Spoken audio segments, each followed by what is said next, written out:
Inirekomenda ng Department of Information and Communications Technology ang pagkakaroon ng maraming validators na magbabantay sa magiging resulta ng eleksyon sa bansa. Inaayos na ng DICT ang ilang preparasyon na makatutulong sa Commission on Elections o COMELEC para sa 2028 national and local elections sa bansa.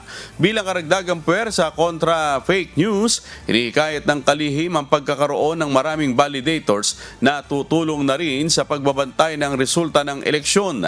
Dagdag pa ng kalihim, magandang halimbawa rin ang integrity chain mula sa pribadong sektor na siya namang magagamit ng publiko sa pagmamonitor ng kasalukuyang estado, dokumento at halaga na ibinayad sa isang proyekto ng gobyerno sa ilalim ng Department of Public Works and Highways. Yung mga ginagawa natin ngayon, makakatulong to sa mas maginhawang eleksyon sa 2028.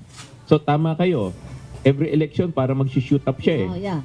So kaya ngayon pa lang, yung mga truth validators, yung mga kasama natin na can be trusted to provide the right political news and the right election outcome, etc., inaayos na natin. Dahil ayaw natin na 2027 pa natin ikrakram yan, maiksi na yung panahon.